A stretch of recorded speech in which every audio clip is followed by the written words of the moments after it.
This guide covers the complete factory reset process for the ASUS ROG Strix G17. Follow along to restore Windows and remove all personal data. So this should hopefully be a pretty straightforward process, guys, and without further ado, let's go ahead and jump right into it. It's supposed to not delete your personal files. I strongly suggest that you create a backup of any important files or documents before you proceed, because even though it might say that it's going to save your personal files, there's no guarantees that it will, so just keep that in mind, and we're going to go ahead and jump right into it. So we're going to go ahead and start by right-clicking on the Windows Start menu, and we're going to select the settings. You want to select System, and then on the right side, scroll down until you get to Recovery. Reset Advanced Startup Previous Version of Windows. Go ahead and open that up.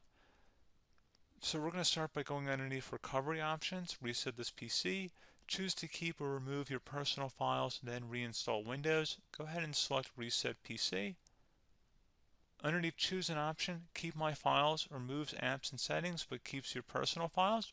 Now, like I said, there's no guarantee, but you still want to create a backup, but we are going to select that for today's tutorial here.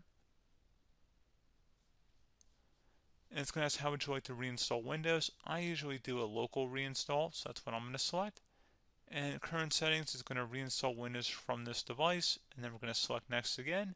This shouldn't take too long here, guys. And resetting will change settings back to their default, keep personal files, reinstall Windows from this device, remove all apps and programs, and you can also view what apps will be removed. This will take some time and your PC will restart. These are the apps that will be removed, so take note of that. So you're definitely going to have to reinstall some stuff once it's done. So it looks like I accidentally closed out of there, so I'm just going to go back to exactly where we were. And we're just going to go ahead and proceed with the reset here and select reset.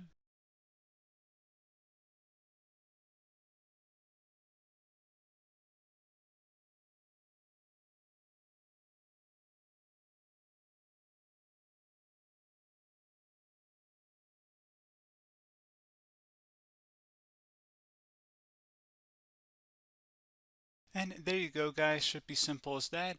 Go ahead and reinstall any of the applications that were removed. You can see a list of them by clicking on the link that's going to be on our desktop here. And that's pretty much it, guys. So, as always, thank you for watching this brief tutorial. Do hope I was able to help you out, and I do look forward to catching you all in the next tutorial. Goodbye.